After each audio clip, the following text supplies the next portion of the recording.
Hello friends, ये हमारी macro economics की तीसरी क्लास है और आज की इस क्लास में मैं एक सबसे इम्पोर्टेंट टॉपिक डिस्कस करना चाहूँगा। It is not according to me, but दुनिया के जितने भी इकोनॉमिस्ट हैं उनके लिए जो सबसे इम्पोर्टेंट चीज़ है स्टडी करने के लिए, दैट इज इन्वेस्टमेंट। हमारी पूरी मैक्रो इकोनॉमिक्स इन्वेस्टमेंट के इर्द गिर्द ही घूमती है। सबसे इम्पोर्टेंट चीज़ होती है इन्वेस्टमेंट। देखिए, दुनिया में जितना भी डेवलपमेंट हुआ है, जितनी भी ग्रोथ हुई है, जितनी भी तरक्की हुई है, जितना भी विकास हुआ है, उसके पीछे क्या कारण है? उसके पीछे है कारण इन्वेस्टमेंट।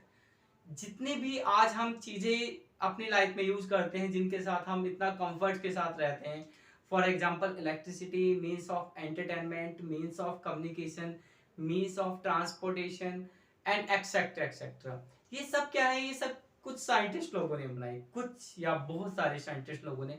अल्टीमेटली इनको बनाया साइंटिस्ट लोगों ने। साइंटिस्ट लोगों को रिसर्च करने के लिए चाहिए होती है एक लैब। लैब कहाँ से आती है? लैब पे हमें कुछ पैसा खर्च करना पड़ता है। Lab need of investment.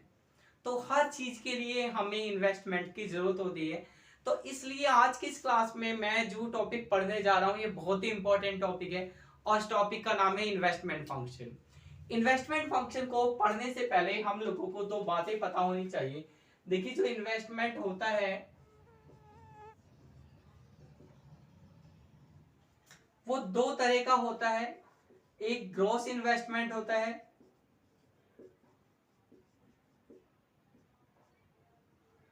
और एक होता है हमारा नेट इन्वेस्टमेंट। अब ग्रॉस इन्वेस्टमेंट क्या होता है, नेट इन्वेस्टमेंट क्या होता है, हम इसको एक एग्जांपल की हेल्प से समझते हैं।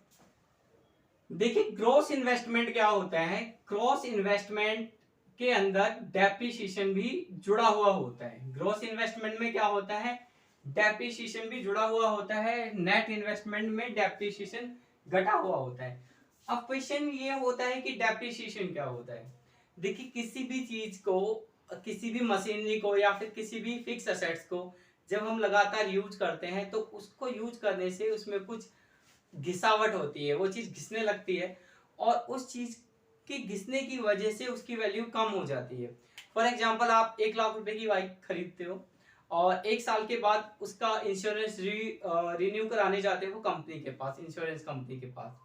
तो आप देखिएगा, वो इंश्योरेंस कंपनी आपकी 1 लाख रुपए की बाइक की वैल्यू 1 साल के बाद 1 लाख रुपए नहीं लगाएगी, 80,000 रुपए लगाएगी, 90,000 रुपए लगाएगी, 75,000 रुपए लगाएगी।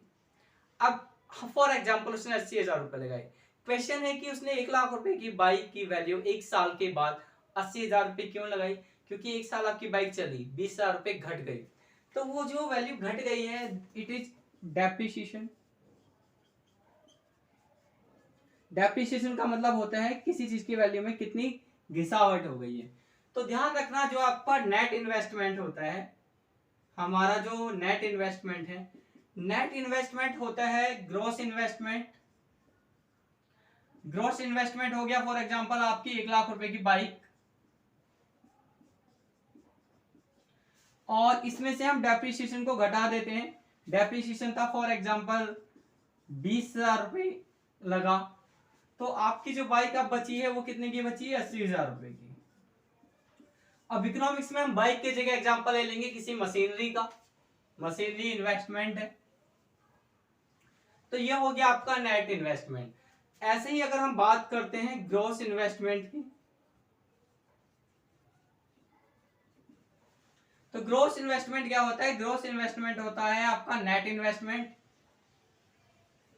डेप्रिसिएशन को इधर ले आओ, प्लस हो जाएगा। तो अगर आप नेट इन्वेस्टमेंट में डेप्रिसिएशन जोड़ देते हो तो क्या आ जाता है? हमारा ग्रॉस इन्वेस्टमेंट आ जाता है। तो ध्यान रखना, नेट इन्वेस्टमेंट होता है gross investment minus depreciation. Gross investment होता है नेट इन्वेस्टमेंट प्लस डेप्रिसिएशन। अब कंट्री में अगर हम चाहते हैं कि हमारी कंट्री में ग्रोथ हो, डेवलपमेंट हो, तो हमें नेट इन्वेस्टमेंट को बढ़ाना पड़ेगा। ये बात आपको समझनी है, हमें नेट इन्वेस्टमेंट को बढ़ाना पड़ेगा। अगर नेट इन्वेस्टमेंट बढ़ता है तो कंट्री के अंदर कैपिटल स्टॉक बढ़ेगा। कैपिटल स्टॉक बढ़ेगा तो कंट्री की प्रोडक्टिविटी बढ़ेगी। कंट्री की प्रोडक्टिविटी बढ़ेगी तो कंट्री ज्यादा आउटपुट बनाएगी। कंट्री ज्यादा आउटपुट बनाएगी तो जीडीपी बनेगी, और जीडीपी अगर आपकी बढ़ती रहती है लॉन्ग रन तक, then it is called economic growth. तो इकोनॉमिक ग्रोथ का जो कारण है दैट इज नेट इन्वेस्टमेंट। अब अगली बात ये आती है कि इन्वेस्टमेंट क्यों करा जाता है, इन्वेस्टमेंट का मोटिव क्या होता है। तो इन्वेस्टमेंट का मोटिव होता है कि आपको कुछ रिटर्न मिलता है। इन्वेस्टमेंट का मोटिव क्या है, इन्वेस्टमेंट का मोटिव है रिटर्न, आपको कुछ रिटर्न मिलता है। और रिटर्न जो है दैट इज प्रॉफिट। प्रॉफिट को इकोनॉमिक्स में पाई से डिनोट करते हैं, ये बात याद रखिएगा, बार बार आगे आएगा प्रॉफिट लिखा हुआ, ठीक है। तो जब भी प्रॉफिट लिखा आएगा पाई लिखा हुआ हो सकता है। अब हमने जो इन्वेस्टमेंट करा, इन्वेस्टमेंट पे हमें जो रिटर्न मिला उसको नापने का एक तरीका होता है, उसका एक मेजरमेंट होता है। वो मेजरमेंट ये होता है कि अगर आप कैपिटल को इंक्रीज करते हो, कैपिटल की एक यूनिट बढ़ाते हो, क्या कैपिटल की एक यूनिट बढ़ाते हो, तो आपके आउटपुट को हम क्यू से डिनोट करते हैं, कैपिटल को हम लोग के से डिनोट करते हैं। तो आपके आउटपुट की कितनी यूनिट इंक्रीज होती है, इट इज रिटर्न। इन्वेस्टमेंट पे जो रिटर्न होता है उसको कैसे नापते हैं, उसको नापते हैं कि आपने कैपिटल की एक यूनिट बढ़ाई और कैपिटल की एक यूनिट बढ़ने से आउटपुट कितना बढ़ा, ये हो गया आपका मेजरमेंट किसका, रिटर्न का। और इसको हम लोग बोलते हैं मार्जिनल प्रोडक्टिविटी ऑफ कैपिटल। क्या बोलते हैं, मार्जिनल प्रोडक्टिविटी ऑफ कैपिटल। इसका मतलब ये होता है delta Q upon delta K. Delta Q is standing for change in output, delta K is standing for change in capital. Delta Q divided by delta K is standing for change in output due to 1 unit change in capital. It is return, measurement of return from investment. तो ध्यान रखना, ये हो गया आपका return का measurement, investment से जो आप रिटर्न करते हो। तो ये तो हो गया आपको इन्वेस्टमेंट करने से क्या मिलेगा। अब बात है इन्वेस्टमेंट करने के बदले में आपको कुछ देना भी पड़ता है। तो यहाँ पर हम लोग ये अज्यूम करके चलते हैं कि जो भी आप इन्वेस्टमेंट करते हो वो इन्वेस्टमेंट होता है उधार लेकर। यानी कि इन्वेस्टमेंट कहाँ से आ रहा है, इन्वेस्टमेंट आ रहा है बोरोइंग से। We have to borrow to invest something. ये हम लोगों ने मान लिया है कि जब भी आप इन्वेस्टमेंट करोगे तो इन्वेस्टमेंट करने के बदले में आपको कुछ ब्याज देना पड़ेगा, आपको कुछ रेट ऑफ इंटरेस्ट देना पड़ेगा। जिस पॉइंट पर आपने क्या, मार्जिनल प्रोडक्टिविटी ऑफ कैपिटल और rate of interest, are is standing for rate of interest, ये दोनों इक्वल हो जाते हैं, इस सिचुएशन को हम लोग बोलते हैं इक्विलिब्रियम। अब आपको एक बात ध्यान रखनी है, ये क्या है, ये है इन्वेस्टमेंट करने से जो आपको मिल रहा है रिटर्न। ये क्या है, इन्वेस्टमेंट करने के लिए जो आपको खर्च करना पड़ रहा है, rate of interest. Rate of interest का मतलब जो आपकी कॉस्ट है, कॉस्ट ऑफ इन्वेस्टमेंट। ये क्या है, ये है आपकी कॉस्ट ऑफ इन्वेस्टमेंट, और ये हो गया आपका रिटर्न। तो जहां पर रिटर्न और कॉस्ट ऑफ इन्वेस्टमेंट इक्वल हो जाती है, it is MPK is equal to R, it this situation is called equilibrium. तो ये चीजें क्लियर हो गई है। अब हम बात करते हैं इन्वेस्टमेंट फंक्शन की। तो जो इन्वेस्टमेंट फंक्शन होता है it is something like this. ये आपकी एमपीके है और it is investment and it is rate of interest. In this diagram, we are representing rate of interest on vertical axis and we are representing investment on horizontal axis. Or this straight line is investment function and it is representing marginal productivity of capital also. इसको थोड़ा सा समझते हैं। Let us assume that this is rate of interest. It is R1. R1 एक rate of interest है और R1 अगर rate of interest है तो हमने जो इन्वेस्टमेंट करा वो इतना करा, ठीक है। आपको एक बात और समझनी है, जैसे कि मैंने आपको बताया था कि कैपिटल को बढ़ाने से आउटपुट बढ़ता है, ये कैपिटल का हमारा रिटर्न है और ये होता है आपका MPK and it is delta Q divided by delta K. अब आपको एक बात और समझनी है, ये डिमिनिशिंग होता है। क्या होता है, डिमिनिशिंग। डिमिनिशिंग का मतलब क्या है, आप लोगों ने जरूर माइक्रो इकोनॉमिक्स में पढ़ा होगा, मार्जिनल यूटिलिटी। मार्जिनल यूटिलिटी क्या होती है, डिमिनिशिंग होती है ना। According to law of diminishing marginal utility, if we are consuming any commodity continuously, then margin utility of that commodity starting to fall. For example अगर आप एक बर्गर को रोज खाते हो रोज खाते हो तो उससे मिलने वाली यूटिलिटी कम होने लगती है। इसी तरह से अगर आप कैपिटल को बढ़ाते जाओ तो उससे मिलने वाला जो आउटपुट है वो भी कम होता जाएगा, उससे मिलने वाला रिटर्न कम होता जाएगा, तो रिटर्न डिमिनिशिंग होता है, रिटर्न क्या होगा, कम होता रहेगा। ठीक है, अब क्या हुआ, रेट ऑफ इंटरेस्ट आपका कम हो गया, रेट ऑफ इंटरेस्ट कम हो गया आपका R2। तो जब रेट ऑफ इंटरेस्ट कम होगा तो क्या होगा, तो आप इन्वेस्टमेंट बढ़ा दोगे। यहां से समझना, रेट ऑफ इंटरेस्ट कम हुआ, रेट ऑफ इंटरेस्ट कम होने का मतलब क्या है, अब आपने जो पैसा उधार लिया था, उधार लेने के लिए आपको कम ब्याज देना पड़ेगा। जब आपको कम ब्याज देना पड़ेगा तो आपके लोन की किस्त कम हो जाएगी और आप सोचोगे ज्यादा लोन ले लूं, ज्यादा इन्वेस्ट कर दूं। तो आप क्या करोगे, आप लोन ज्यादा लोगे, ज्यादा इन्वेस्टमेंट करोगे। तो रेट ऑफ इंटरेस्ट और इन्वेस्टमेंट के बीच में एक इनवर्स रिलेशन होता है। इनवर्स रिलेशन को आप अपोजिट रिलेशन बोल सकते हो, नेगेटिव रिलेशन भी बोल सकते हो। अब इसका इंपैक्ट देखेंगे, इसका impact marginal productivity of capital पे क्या हुआ।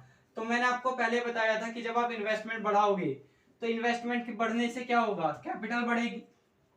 ये मैंने आपको स्टार्टिंग में बता दिया था कि नेट इन्वेस्टमेंट के बढ़ने से कैपिटल का स्टॉक बढ़ता है। तो इन्वेस्टमेंट बढ़ने से आपका कैपिटल बढ़ा, इन्वेस्टमेंट बढ़ा, कैपिटल बढ़ा। कैपिटल के बढ़ने से होता क्या है, मार्जिनल प्रोडक्टिविटी ऑफ कैपिटल क्या होने लगती है, कम होने लगती है। मैंने बताया लगातार कैपिटल बढ़ाते जाओगे तो उसकी मार्जिनल प्रोडक्टिविटी कम होती रहेगी। तो देखिए मार्जिनल प्रोडक्टिविटी कम हो जाएगी ये। ठीक है, इस लाइन को अगर मैं थोड़ा और कंटिन्यू करूं ऐसे, तो इस रिलेशनशिप को आगे भी हम कंटिन्यू कर सकते हैं। ये लाइन है आपके एमपी के, अगर रेट ऑफ इंटरेस्ट घट जाएगा तो अगेन इन्वेस्टमेंट बढ़ जाएगा।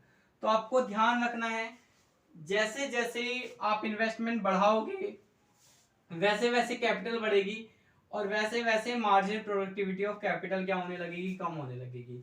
तो यहां तक हम समझ चुके हैं कि इन्वेस्टमेंट फंक्शन क्या होता है। इन्वेस्टमेंट फंक्शन डाउनवर्ड स्लोपिंग होता है और इन्वेस्टमेंट फंक्शन एक इनवर्स रिलेशनशिप को देता है between rate of interest and between investment. तो इन्वेस्टमेंट जो है, इन्वेस्टमेंट बेसिकली डिपेंड करता है रेट ऑफ इंटरेस्ट पे। ठीक है, लेकिन इन्वेस्टमेंट सिर्फ रेट ऑफ इंटरेस्ट पे डिपेंड नहीं करता है, इंटरेस्ट कुछ और चीजों पे भी डिपेंड करता है। तो देखिए अब हम बात करते हैं डिटरमिनेंट्स ऑफ इन्वेस्टमेंट। इन्वेस्टमेंट किन किन चीजों पे डिपेंड करता है, तो इन्वेस्टमेंट मेनली डिपेंड करता है रेट ऑफ इंटरेस्ट पे, जो मैं समझा चुका हूं। बट रेट ऑफ इंटरेस्ट के अलावा कुछ और चीजें भी होती हैं, there are some another determinants of investment. तो इन्वेस्टमेंट के कुछ और डिटरमिनेंट क्या है। पहला डिटरमिनेंट है आपका एक्सपेक्टेशन। देखिए अगर आपको लगता है कि आपकी इन्वेस्टमेंट से आपको अच्छा रिटर्न मिलेगा तो आप इन्वेस्टमेंट को बढ़ा दोगे। अगर आप ऐसा एक्सपेक्ट करते हो कि इन्वेस्टमेंट से अच्छा रिटर्न नहीं मिलेगा तो आप इन्वेस्टमेंट को घटा दोगे। दूसरा है रिसोर्सेज अवेलेबिलिटी। अगर रिसोर्सेज इजीली अवेलेबल है, आपको ऐसा लगता है कि रिसोर्सेज इजीली अवेलेबल है इकोनॉमी में, तो अगर रिसोर्सेज इकोनॉमी में इजीली अवेलेबल होंगे तो बहुत सारे लोग इन्वेस्टमेंट करेंगे और जिससे इन्वेस्टमेंट बढ़ जाएगा। ऑन दी अदर हैंड अगर रिसोर्सेज अवेलेबल नहीं है तो इन्वेस्टमेंट करना हम चाहते हैं, after that we can not invest. तो अगर रिसोर्सेज अवेलेबल नहीं है तो चाहने के बाद भी हम इन्वेस्ट नहीं कर पाएंगे। गवर्नमेंट पॉलिसी भी इन्वेस्टमेंट में एक बहुत ही इंपॉर्टेंट रोल प्ले करती है।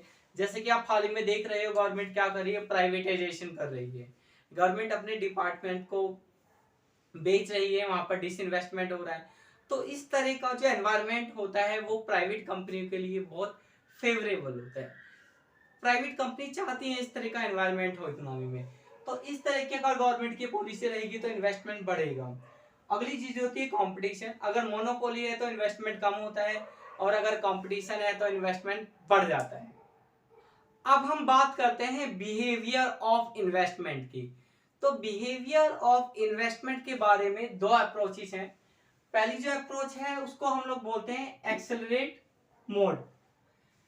एक्सेलरेट मोड के अकॉर्डिंग जो हमारी कैपिटल होती है, के is standing for desirable level of capital. तो जो आपकी कैपिटल है वो इस इक्वेशन के अकॉर्डिंग चलती है। अब ये इक्वेशन क्या है ये समझते हैं। क्यू आपका आउटपुट है, आपको पता है। एच है आपका एक कांस्टेंट फ्रैक्शन, फ्रैक्शन का मतलब है ये जो h की वैल्यू है, h की वैल्यू आपकी 1 और 0 के बीच में होगी हमेशा, ठीक है। और h की जो v वैल्यू है 1 और 0 के बीच में होगी, यानी 0.9 हो सकती है, 0.8 हो सकती है, 0.18 हो सकती है, कुछ भी हो सकती है। तो जितना भी हमारा आउटपुट होगा उसका एक हिस्सा कहाँ चला जाता है, कैपिटल में चला जाता है, you can say net investment में चला जाता है। तो आउटपुट का एक कांस्टेंट फ्रैक्शन, आउटपुट का एक कांस्टेंट फ्रैक्शन, फ्रैक्शन का मतलब एक हिस्सा कहां चला जाता है, आपके डिजायरेबल लेवल ऑफ कैपिटल में। It is according to accelerate mode. दूसरी जो थ्योरी है बिहेवियर ऑफ इन्वेस्टमेंट पे, it is adjustment cost model. Adjustment cost model क्या कहता है, इस थ्योरी के अकॉर्डिंग जो हमारा इन्वेस्टमेंट होता है, जब हम इन्वेस्टमेंट करते हैं तो कई तरह के खर्चे आते हैं। कुछ खर्चा आता है आपको फाइनेंशियल रिसोर्सेज को अरेंज करने में। फॉर एग्जांपल आपको पैसा चाहिए, आप बैंक के मैनेजर के पास जाते हो, उससे 10-12 मीटिंग करते हो, इसमें आपका आने जाने का खर्चा होता है, ठीक है। उसके अलावा आपको कई बार बैंक के का जो मैनेजर होता है उसको लोन लेने के लिए कुछ कमीशन भी देना पड़ता है, या बीच में कुछ मीडिएटर होते हैं उनको भी कुछ कमीशन देना पड़ता है। ये सब फाइनेंशियल अरेंजमेंट पे आपकी कुछ खर्चे आते हैं। इसके बाद आपको क्या करना पड़ता है, आपको कुछ स्टडी करनी पड़ती है अपने इन्वेस्टमेंट से रिलेटेड, अपने प्रोजेक्ट से रिलेटेड आपको कुछ रिसर्च करनी पड़ती है। उस रिसर्च के लिए आप एक टीम भी हायर कर सकते हो, आप खुद भी कर सकते हो। It's depend upon the level of investment. अगर आपके इन्वेस्टमेंट का लेवल छोटा है, आपका प्रोजेक्ट छोटा है और आपको जानकारी है तो आप रिसर्च खुद भी कर सकते हो। और अगर आपके रिसर्च का लेवल, आपके इन्वेस्टमेंट का लेवल बड़ा है और आपको जानकारी नहीं है तो आपको कुछ प्रोफेशनल लोग हायर करने पड़ेंगे।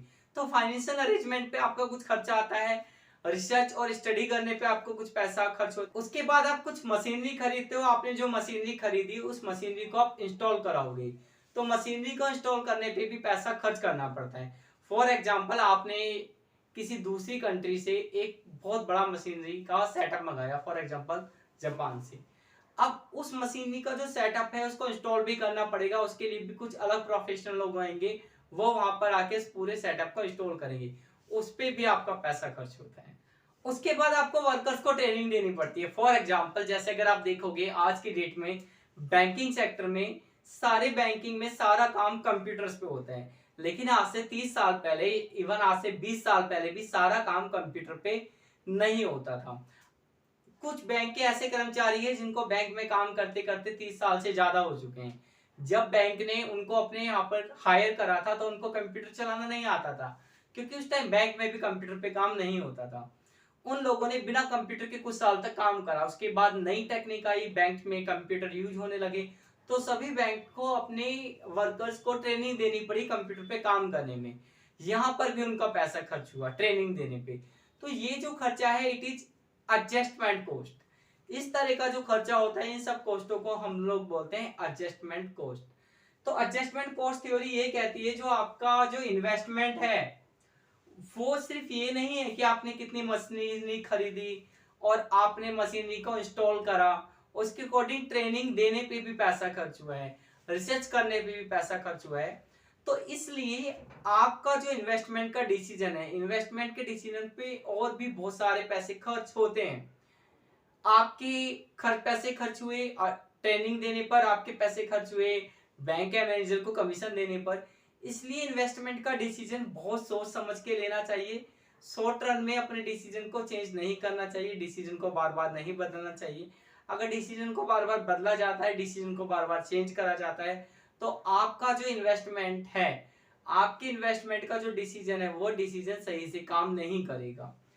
अब एक और बात, जो हमारा बिहेवियर है इन्वेस्टमेंट का वो ये कहता है जो डिजायरेबल लेवल ऑफ कैपिटल होता है,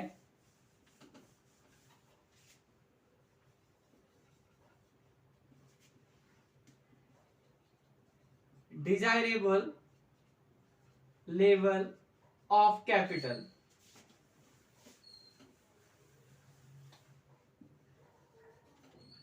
और एक होता है आपका एक्चुअल लेवल ऑफ कैपिटल। तो desirable level of capital, actual level of capital कभी भी एक दूसरे के बराबर नहीं होते हैं, इनके बीच में हमेशा गैप होता है। इन्वेस्टमेंट फंक्शन के बारे में हमें इतना ही समझना जरूरी था। क्वेश्चन है कि हमने इन्वेस्टमेंट फंक्शन को पढ़ा क्यों। देखिए, इन्वेस्टमेंट फंक्शन को पढ़ना इसलिए जरूरी है कि मैक्रो इकोनॉमिक्स में एक बहुत इंपॉर्टेंट टॉपिक होता है आईएसएलएम मॉडल। आईएसएलएम मॉडल के बारे में मैंने आपको फर्स्ट क्लास में थोड़ा सा बताया था, कि इतना बताया था कि आगे जाके हमें आईएसएलएम मॉडल पढ़ना है। तो जब हम आईएसएलएम मॉडल पढ़ते हैं तो हमें इन्वेस्टमेंट पता होना चाहिए। अगर किसी को इन्वेस्टमेंट नहीं पता है, इन्वेस्टमेंट फंक्शन की जानकारी नहीं है, तो उसको आईएसएलएम मॉडल समझ में नहीं आएगा। और आईएसएलएम मॉडल मैक्रो इकोनॉमिक्स का एक बहुत इंपॉर्टेंट टॉपिक है। कोई भी एग्जाम होता है किसी भी कोर्स में, किसी भी कॉम्पिटिटिव एग्जाम में, तो कोई भी कॉम्पिटिटिव एग्जाम किसी भी यूनिवर्सिटी में, इकोनॉमिक्स का कोई भी एग्जाम, यूजुअली हर एग्जाम में आईएसएलएम मॉडल पूछा जाता है। आईएसएलएम मॉडल को सही से समझने के लिए इन्वेस्टमेंट की नॉलेज होनी बहुत ज़्यादा जरूरी थी। वैसे तो इन्वेस्टमेंट बहुत बड़ा टॉपिक है, बट मैंने आपको इन्वेस्टमेंट उतना ही बताया है जितना जरूरी हो जाता है आईएसएलएम मॉडल सीखने के लिए और आगे की मैक्रो इकोनॉमिक्स को सीखने के लिए। तो आज की क्लास में बस इतना ही, मिलते हैं नेक्स्ट क्लास में आईएसएलएम मॉडल के साथ। Till then, good bye.